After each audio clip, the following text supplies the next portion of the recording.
Melechet HaOtzah, or Tiltul, the various conditions and criteria that we need to know under what circumstances one is allowed to carry and what one needs to do if he's in a situation like being stuck in the street, having forgotten something in his pocket, how to get rid of it, what are the best ways to deal with $2,500 in your pocket on Shabbat in the middle of the street. We spoke about the various reshuyot that one has to become familiar with. What are reshut rabim, reshut yachid, makom sur, and karmelit, in order to be able to distinguish and know how to deal with them, because the halachot are somewhat different in the various premises. We also spoke a little bit about takshitim and malbushim, what one is allowed to carry on himself. A gold watch would come under the category of a takshit, of a piece of jewelry, as opposed to a simple watch made in Hong Kong, which is you would not wear if the battery died. And that was a test that one can use to determine if what he's wearing is takshit. Would you wear it if it does not work and does not tell the time? If you still would, it probably is an expensive piece. So we spoke about the various takshitim. We spoke about the various concepts in Shabbat, for example, kelahar yad, or which means the shinui, throwing something not in the ordinary way, because for a hotza'ah to be complete there has to be akira and hanacha. One has to remove an object from one's reshut and put it down. But if it was not put down in the regular way, if it was done kelahar yad, by emptying your pocket, for example, it would not be the real melacha. It would still be the rabbanan, but better than continuing on with it. And we spoke about tiltul kelahar yad, which is important in some situations where a person needs to take nitroglycerin and other types of medication on a frequent basis. He needs to carry it with him. So it's okay for him to do so in a way that is kelahar yad, not in the regular way, in an irregular way.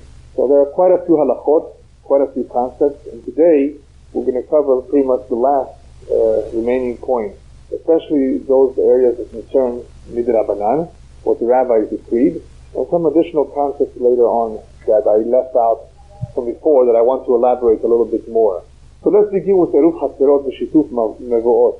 The rabbis were concerned that there are situations where people might not be able to distinguish a particular reshut from a reshut rabim because they may look alike. And if they see people carrying, for example, in a large courtyard, which is enclosed, and it's definitely according to the Torah reshut yachid, but because their various homes that share the same courtyard, or apartment buildings and condominiums that they share the same common area, so even though it's all enclosed, it's all in the same building, but because it gives the appearance of reshut rabim, because many families or many units, private units are involved, each one taking out, bringing in, it might give the semblance that it's okay to do so in the Reshut Rabim too. So because of the appearance, they did not allow one to carry into or out from a common area. Common area meaning if you live in an apartment building, so the stairwell is a common area, the lobby is a common area, the front door, the hallway, right? Or where there's a courtyard, a big hatzer, duplex, triplex, where they all share the same yard. That's a common area that's common to all the owners. And the same is true with two homes that are neighbors. One wants to carry into his neighbor's home. It's from one reshut yachid to another reshut yachid. You're not going to the street.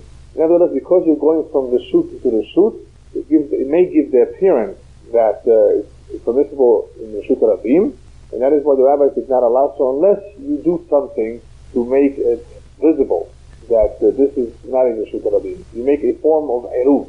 So we're going to be speaking about eruv hatzerot, not the regular eruv so much that one would want to make in a larger area, even though I may talk a little bit about that.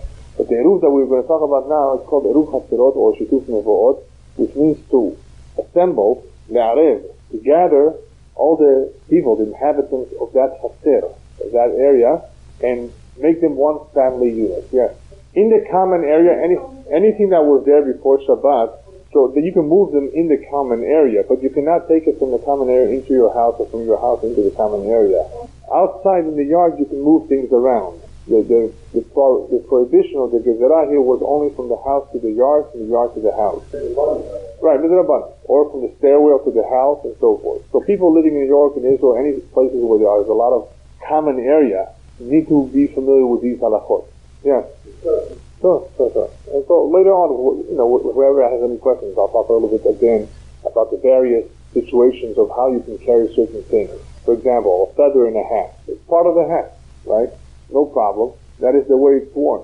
Or let's say, since you asked, what about if somebody's shoes are uncomfortable and he wants to stick in some padding. If that padding is for his comfort, even though he's putting something into his shoe that does not belong there, if that will help him walk, it's okay. The same thing with all sorts of situations. If you carry them the derech levush, if that is the way it's worn, it may be permissible. But if you have a little pebble get stuck in your shoe, you know how sometimes it happens when you're walking, you want to stop and take it off. Same thing if you accumulate saliva, according to some opinions, you don't just walk with it. And you definitely don't walk chewing gum in the street on Shabbat. With a key, no. A key, as far as the key is concerned, there are various ways where you can overcome the problem, but the main idea is that you make it part of your belt. It should not be hanging from your belt. No, you cannot do that. Yes. No, in Shabbat in the street, you're carrying in your mouth. In the street, when you cannot carry food in your mouth, right? So you cannot chew gum in the street. Alright, but these were just, if you have any questions, we'll leave it towards the end. Right now we started with Eruv Chatzerot, which is important. One needs to know how to do it. I'm just going to give you a little warning that Chot Shabbat as it is not easy. There are a lot of details, a lot of halachot, and one needs to continuously review the Chot Shabbat if he does not want to make mistakes. But when it comes to Eruvin, or when it comes to Melechet HaHotzah, it becomes even more complex. This is the most difficult part of the Chot Shabbat, is the Chot Eruvin. It can be said that it's the most difficult masechet in the whole Shas too. There are very many concepts, many details, and you really have to stay focused and to be able to follow and understand what is going on. Yeah? What comes in? All this can be found in the Shulchan Aruch, right? But there's a lot of halachot, and most people don't go through this. They don't know most of this, either because it doesn't apply to them or it's just too difficult. Now, I'm going to go through the basics of Eruv Chatzerot and the various concepts that apply, but I can assure you that you will not have all the information you need. Right before you were ready to set up an Eruv Chatzerot with your neighbor, you will have to consult with the rabbi who is familiar with the halachot, so that he can guide you so that no mistakes are made, because every situation can be different.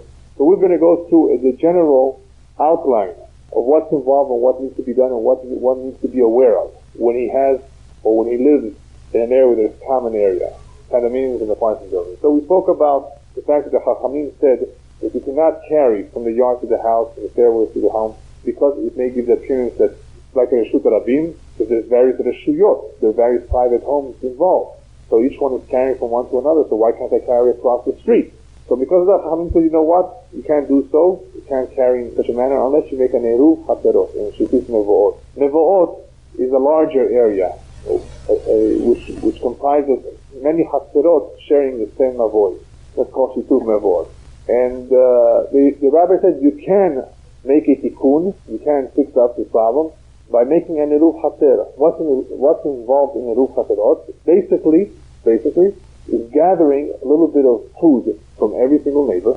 The custom is to use bread, halat, small little halat, for example, to gather it all in one keli, in one vessel, and to have it in one of the homes. That's where it remains. Now, if you use bread or any other food, what's going to happen eventually? It's going to spoil, right? That's okay. As long as before Erev Shabbat you have a new Eruv, then it's okay. But who wants to and who remembers to do it every single Erev Shabbat, right? In order to make this Eruv, the best way that is recommended is to use matzot. Matzot doesn't force you to take a box of matzah, take a complete matzah, however you want to do it. And there's an advantage of matzah. Besides the fact that it doesn't spoil, it's good around Pesach time, right? Bread you would not be able to use Pesach time. So matzah has the two benefits of not spoiling, so you don't have to renew the Eruv every Erev Shabbat, and that the fact that you can use it on Pesach. So you gather all of this in one person's home, that's where it remains, and as long as it was there right before Shabbat, even though later on something happened to it, it's still okay. This Eruv will allow all the neighbors to carry from the backyard into their homes, from the home into the backyard, from one home into another home in the same building. I did not tell you yet about from one neighbor to another neighbor will share different yards. That's slightly a little bit different. Okay? But right now we're talking about the same common area. So that's what's involved. Before I get into the details, the additional details of how to go about making it, what happens if you're staying in a hotel? Now, when you're staying in a hotel, there's several problems, or several issues, I should say. One is, it may make a difference who the owner of the hotel is, if it's a Jew or not Jew, and perhaps it makes a difference how long you're staying too. Because if you're not a complete resident, if you're staying in less than 30 days, then you're temporary, you're like a guest. So a hotel, if you're in a hotel, you would be able to carry, and I'll still explain the various details, depending what kind of a hotel it is. But in general, if you're in a hotel, you're a guest. And you will be able to carry down the lobby. Down to the lobby, from the lobby to your room, no problem whatsoever. Now what's going on over here? What is happening when we make an eruv? Let's go back a little bit to the eruv. When you're making an eruv, what does the eruv accomplish? It makes it as though you're one family. Before you were separate, and now by sharing the bread, by having the bread all in one spot, it's like making yourself, you are all part of the same thing. You no longer have your private home, you have your private home, but you're no longer a separate entity. And that is in itself sufficient to create this semblance that this is not a Reshut Rabim. This is like one house where everybody is part of the same family. In a hotel, however, there is a benefit that you're not even a resident. You're not there permanently, you're there temporarily. So whenever you're in a situation where you're a temporary guest, you don't have your own home, you don't require any rule. That is why in most situations in hotels, one does not have that problem. Even though there's a lot of common area, you have your own room, everybody has their room. Mainly because you're a guest. There's a different problem, however, if the owner is a goy. As we're going to see later on, if in the same apartment building you have goyim living there, the situation becomes a little bit more complicated. It's not as simple as gathering the food from everybody, because you cannot have the goy join the eruv. Not only the goy cannot join the eruv, but a Jew who's not religious whatsoever, who's mechalel Shabbat, who's a mumar, can also not participate in the eruv. That's where it becomes just a little bit more complicated. That's not too hard, but it becomes a little bit more complicated. You have to know what to do because of the situation. But for the most part, we, in a hotel, we follow the lenient opinion that the ownership does not make a difference. Because the overriding factor in a hotel is we're guests. Alright? So I'm not going to say what the problem with the goy is yet, but just you should know, in a hotel, the overriding factor is we are not permanent residents, we're guests, and therefore we don't require any roof. You can carry without a neighbor. What if you have two neighbors, side by side, with a fence in between? So you have a Reshut Yachid and another Reshut Yachid. You cannot carry into another Reshut Yachid, even though you're not going through the street, unless you make the eruv. But here you also have to make a petach. You have to have gisha, you have to have access. You would have to create something that is valid or is considered a good petach, a good joining entrance that would basically physically combine the 2 yards into one. You would need both then, the eruv haserot, and to make something where you can cross. Make perhaps a gate or something through the bushes, cut around it, or do something in between that it should be clearly visible that the two are connected. That's as far as two chatzerot are concerned. Next point. Alright, we explained already that the custom is to use bread, but matzah would be better. How much do you need? If it's a small establishment, up to 18 members, for example, you don't have that many owners, then even a little bit, like a grogeret, a small shi'ur would be sufficient. A small little challah, you don't need a big amount. Once you go over 18, you need mazon shtei sa'udot. That is the amount of 2 meals. Which is a larger amount. Make a difference how much it comes out. If you take a whole big box of matzah, it's sufficient. What? From each person, you would take an amount, depending on how many are involved. If they're less than 18 or if they're more. Alright. There is a situation where, let's say, it's the last moment, and you did not have time, you did not manage to get bread or food from everybody. You have something called mezakeh, chad mezakeh la'acharim. One can make other people have the zechut to be a part of the eruv, even without asking. The reason why this works is because efshar lezakot et hashani shelo mida'ato. If it's for his own benefit, for his own good, you don't even have to ask for permission. That is why zikui here works. Zikui means to give this merit or to give this benefit to other individuals, even though they're not present. So you take the full box or the full quantity or measurement that is required, the full box of matzah, hold it in the house. The one who's doing the mezakeh, by the way, the one who's taking care of this is not the one that does it. He asks somebody else to do the zikui for everybody, not he himself, where the food is going to be held. So he asks some other individual, to basically make the zikui, meaning that he says the nusach, he says, I'm being mezakeh everybody in this building. No, the one that holds the food has a different role. He's the one that holds the food, yeah. He's like one of them, right? He has to ask somebody else to do it. Now, once he does it, he can also have in mind that I'm being mezakeh even those who will eventually come and live there. who may not be around now. And that can stay for a long time. That eruv you don't have to do every Shabbat. If you use matzah, for example, to stay for a while, once of course it spoils, you would have to renew the eruv. So this would be good if you want it to last, to use matzah. Yes, I'll talk about that, what you need to do in those situations. But let's assume that the Shomer Shabbat, either way, you would still require that for everybody, and you can have others in mind too, even though they're not there right now. Yeah. Or matzah, that could be the whole eruv. Right. That is the minhag. The minhag is that is how you form the eruv, that everybody participates, right?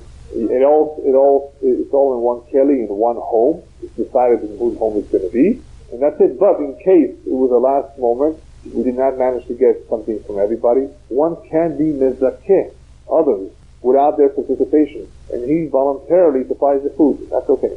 Yeah, he supplies the food, and he asks somebody to say the nusach that he is mezakeh. He basically lifts it up and says, "Ani mezakeh et kulam."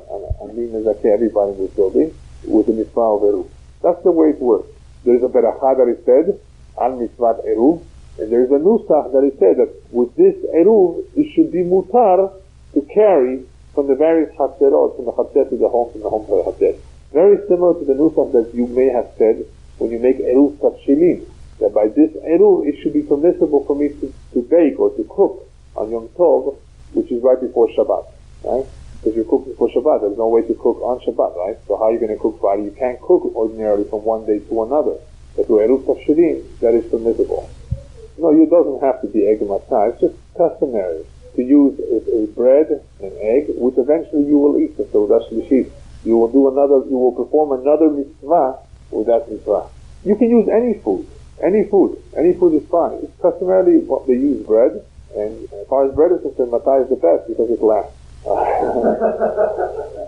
Depends if it's Hershey.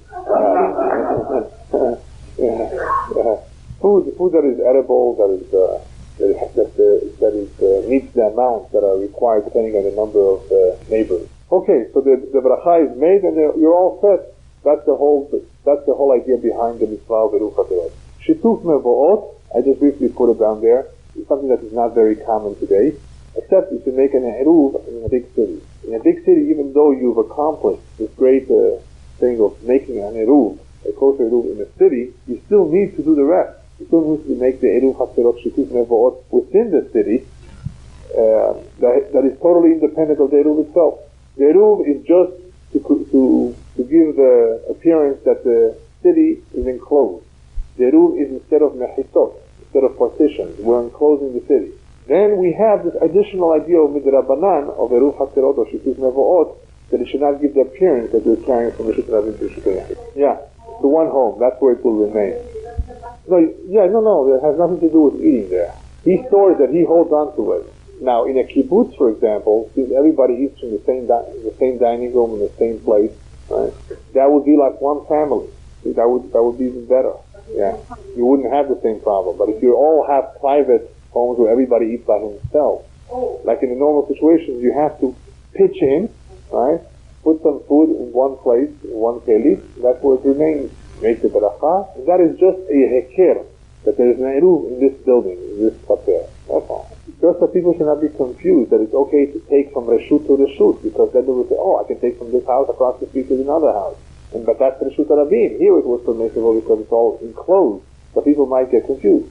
In order to avoid the confusion, the Chachamim said whenever there are various reshuyot, even within an enclosed building that is really a reshut yachid, you need a eruv chaterot to carry from the common area to the home.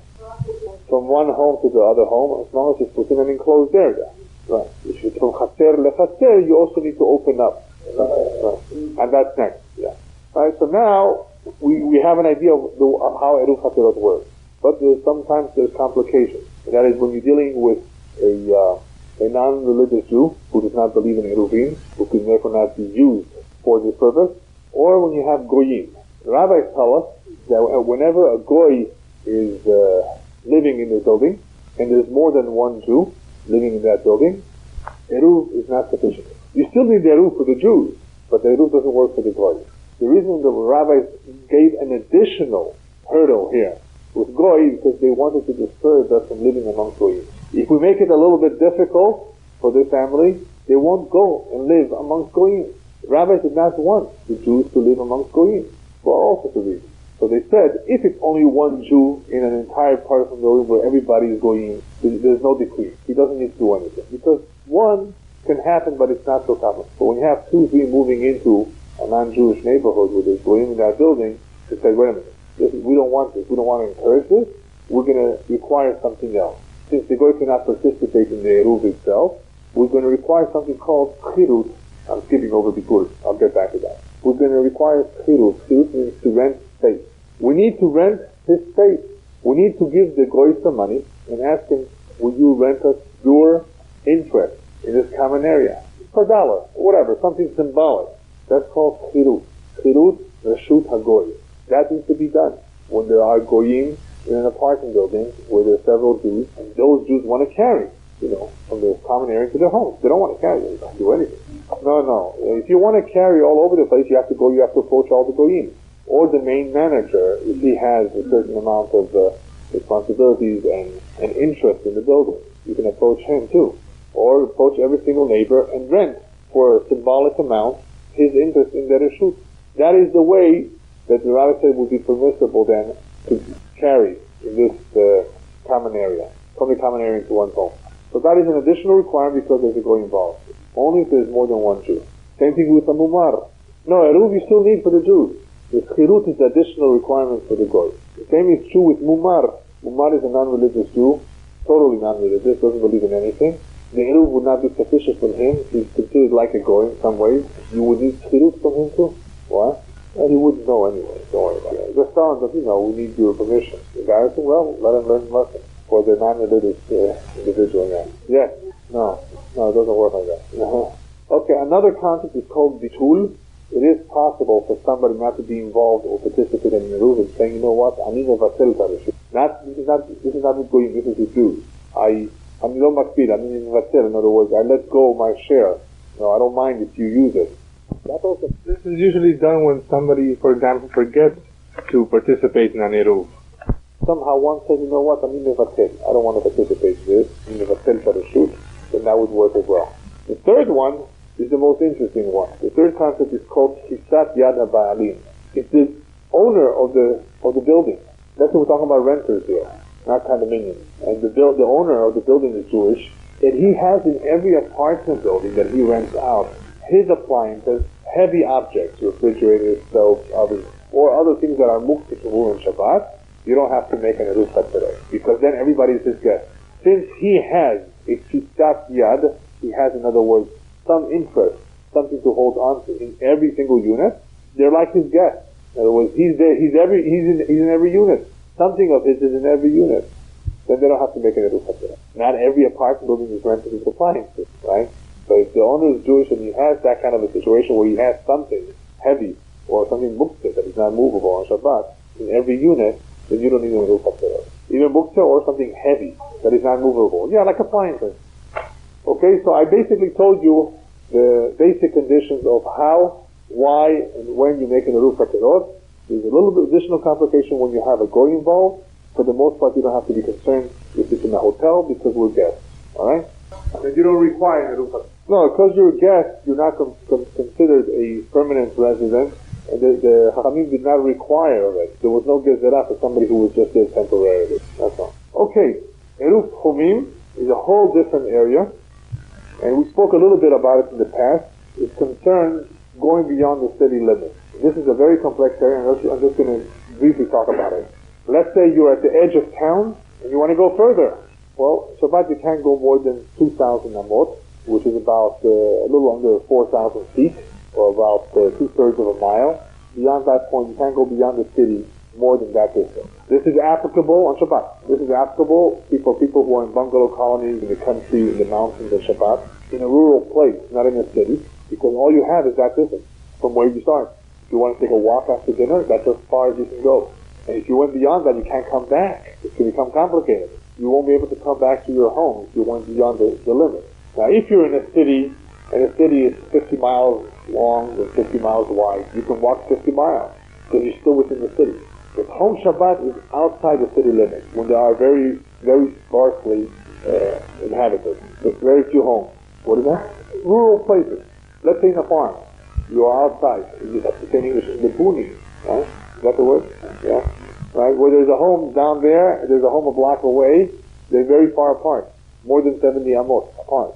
More than 125 feet apart. So that's not called a city. It's sparse, that's rural. So you only have 2,000 amot from where you are.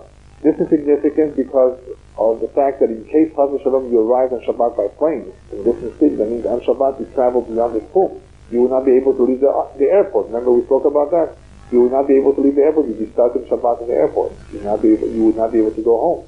Now the rabbis of course said that in case you have needs, you have to go to the restaurant, there's nothing close by, you're allowed to, for that, enter the home. You're allowed to enter the city. But once you arrived at your home or at that destination where you can take care of yourself, you cannot leave that building even to go to shul, unless it's Meru. So this is a situation that one needs to be aware of, especially if he's going for Shabbat in a rural place. That if he wants to take a walk, he has to remember you can only go 2/3 of a mile approximately. You cannot walk forever. That's called Kum Shabbat. Now, let's say somebody b'chol still wants to walk. He has to go for a mitzvah. He's a mohel. Everybody knows here what a mohel is, right? And from the edge of his town to the next village is 4,000. It makes no difference. Even though he's going for a mitzvah, this is still a problem. But he can overcome this problem by doing something called Eruv Chumim. Eruv Chumim is by putting food at the end of the limit beyond the city, before Shabbat.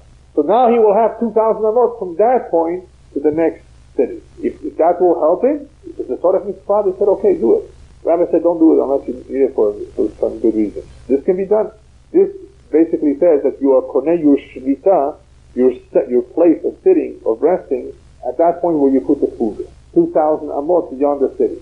But this becomes very complex. If you do that, you need to be aware of all sorts of additional details of what happens to the opposite end of the city. No, at the end of the 2,000 amot beyond the edge of the city. Eruv Chumim is basically at the limit, and from that limit you can go an additional 2,000 amot.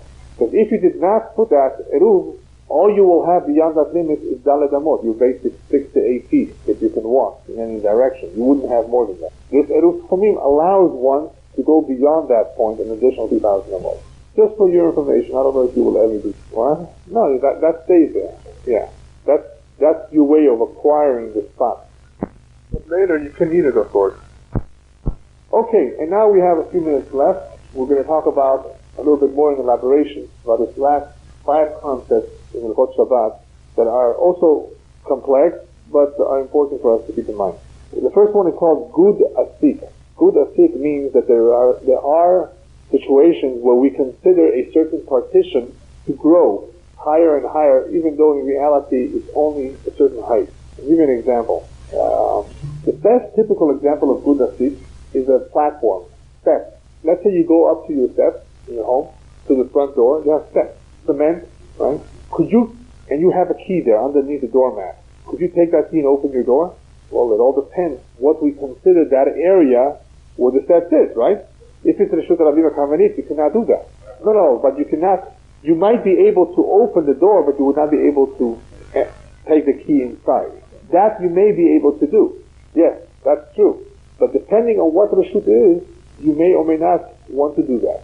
A platform which is raised has an advantage, even though it's outside in the street. The street is Reshut Rabim Karmanit. The fact that it's raised at least 10 tefachim, which is about 40 inches, we say Gud Asik.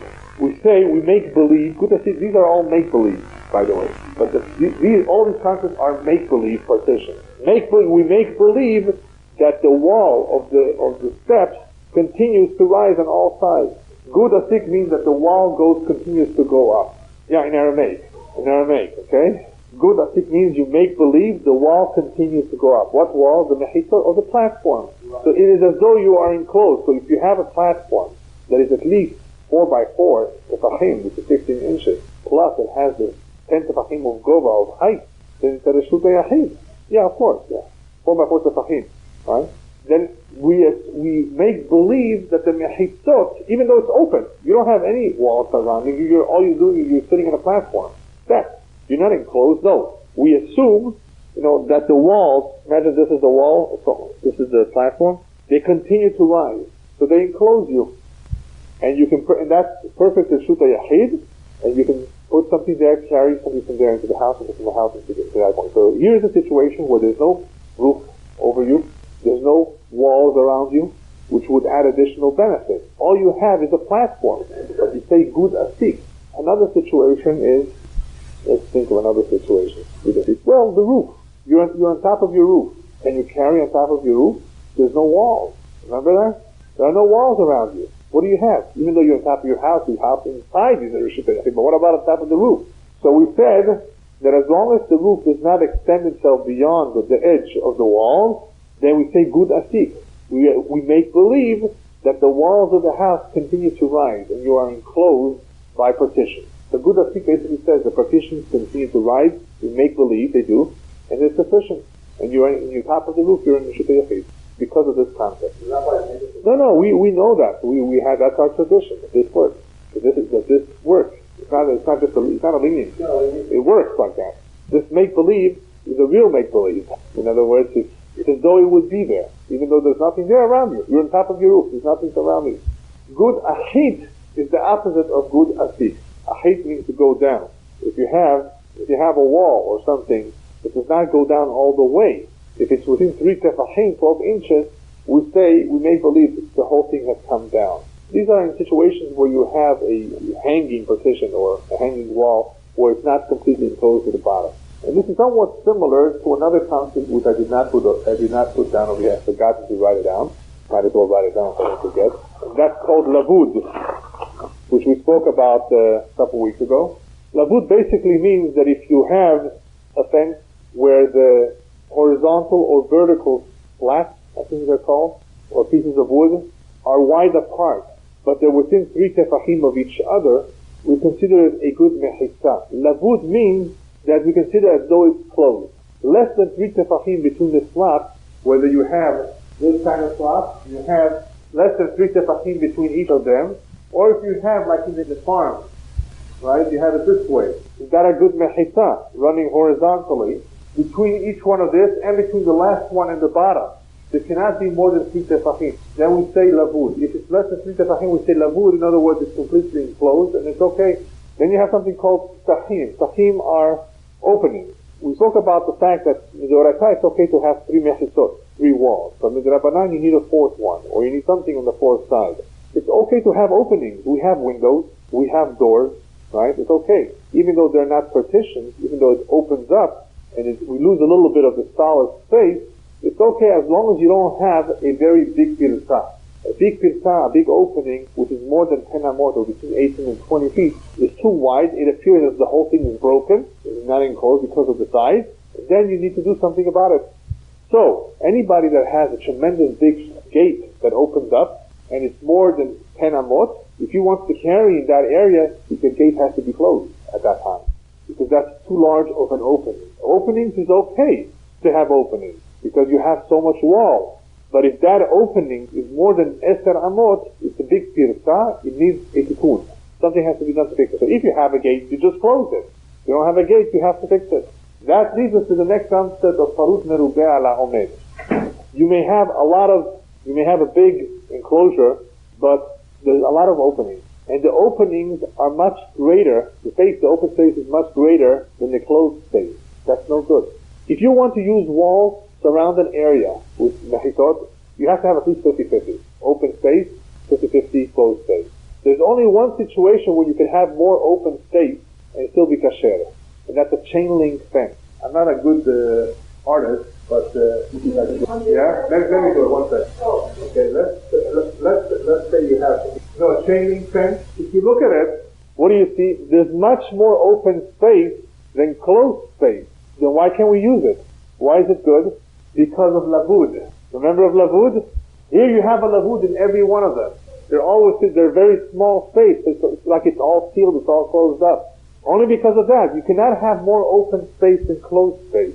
So because of lavud, it's less than 3 tefachim, it is considered like it's all closed up. Ala omed. Yeah. No, in other words, you have many mechitot, but you have a lot of openings between them. It's all surrounded with mechitot, but you have a lot of openings. Well, you have to calculate what's the sum total of the closed area versus the open area. Just like in a sukkah with the top, you don't want to have too much opening, right? Similar idea here. Alright, and the last one is an important one, or many of you might want to know. And that is Pitikra Yored Vesotem. What that means literally is that the mouth or the roof goes down and feels the bottom. This is important whenever you have an overhang. Just because you have a canopy, just because you have an awning, doesn't mean you're allowed to carry underneath it. People make that mistake. Just because you have something over your head doesn't necessarily help you. It's true that a real Reshut Rabim cannot be covered. That's true. But if you have a simple house, which simple meaning that this is the outside wall of the house. There's a door over here. There's no wall here, and there's no wall here. And you have a canopy, you have an awning sticking out. You're not allowed to carry from your house into your porch, into the outside underneath this canopy or awning. If that's all you have is an overhang, canopy and awning, whatever it is, and you have no walls on the two sides, you cannot carry that. There's something called Pitikra Yored Vesotem. We say that this covering on top, we make believe as though it comes down and shuts it comes down all the way to the floor, and it makes itself a mechitza. That's only true if you have at least two walls like this, right? And assuming that this, right? Could all of you see? Assuming that this is the overhang, then we make believe that this comes down and it seals. So as long as you have two, and if you have three, it's even better, right? No, one is not kosher. So if all you have is your house and an awning on top, is an overhang, that's no good. But if you have at least two walls of the house and you have a covering, which is at least, the conditions are at least Dalet Tefachim al Dalet Tefachim. It has to be approximately 16 inches by 16 inches, give or take an inch. The dimensions of the overhang. The space from the floor to the top has to be at least 10 Tefachim, which is 40 inches. And the awning cannot be, how do you call them? Like a cone. It has to be flat. It can't be inclined. They come inclined. It can't be slanted. No, it has to be flat. So these are the four conditions. It has to be flat. Gova Asarat Tefachim, height of 40 inches, 15 by 16 width and length of the actual overhang. Plus, you need to have at least two walls. So if you have the two walls and you have a little bit of an overhang, if it has those dimensions, we say that this overhang comes down and feels it's as though you're enclosed, and that makes that spot like a Yachid. No problem whatsoever. You will be able to carry it. All right. That's basically, we're done with Hotza'ah, with the various halachot of carrying. We did not cover every single little detail, but for the most part, we became familiar with the various points that one needs to be aware of. And this one is a little bit complex, only because it involves all sorts of measurements, and this is not as complex as making the actual eruv. Let me perhaps just cover one more point that I also left out. I'm going to write it down here. And that's called the Surat HaPetach.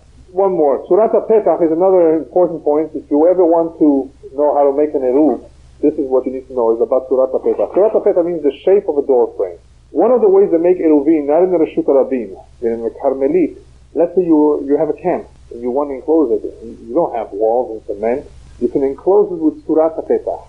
Surat HaPetach means you take two posts that have a certain height of at least a Surat HaPetach, and you run another post or a sturdy wire on top of it, all around.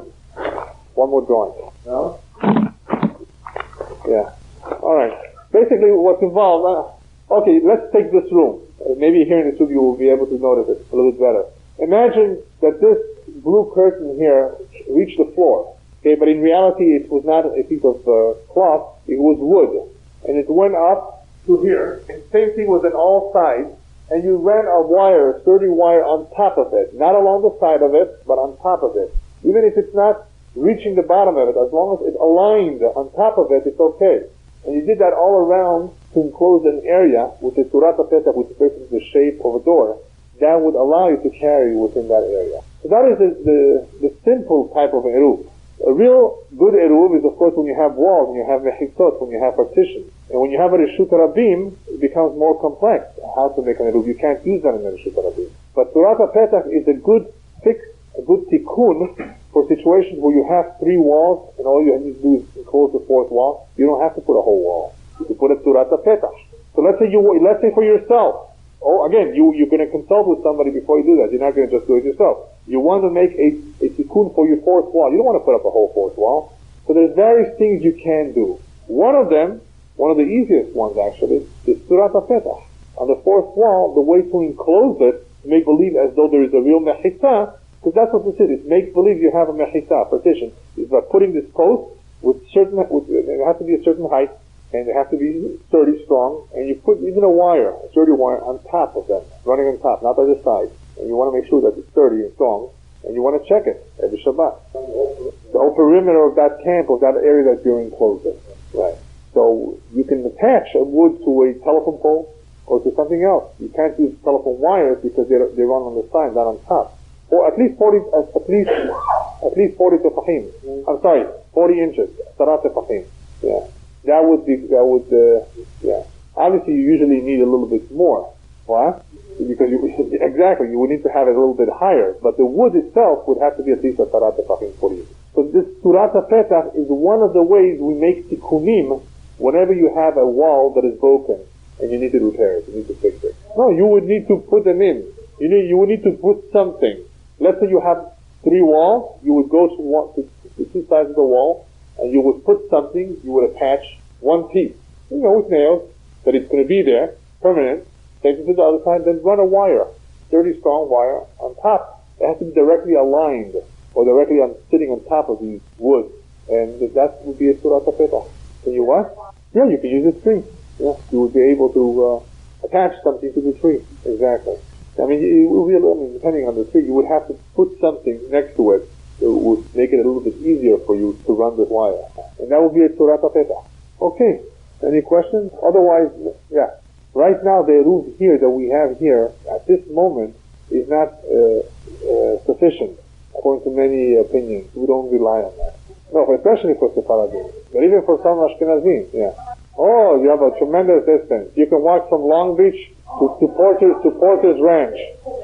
Los Angeles is a very built-up city. In order for you to go outside the tomb, you have to go to Magic Mountain. Yeah.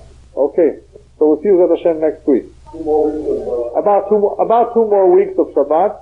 I think it's about 2 more weeks of Shabbat, which we're going to be talking about Amira Le'akum. What things can you ask a goy to do for you on Shabbat? Remember, you can't ask a goy to do things for you on Shabbat, but there's some things you can ask a goy to do for you on Shabbat, and muktzeh. And maybe a few additional things that we left out. And then we're starting a new series sometime in December, Yesodot HaEmunah. The difference in the 13 Ikarim, Tiyat HaMetim, Emunah, Bitachon, and the like.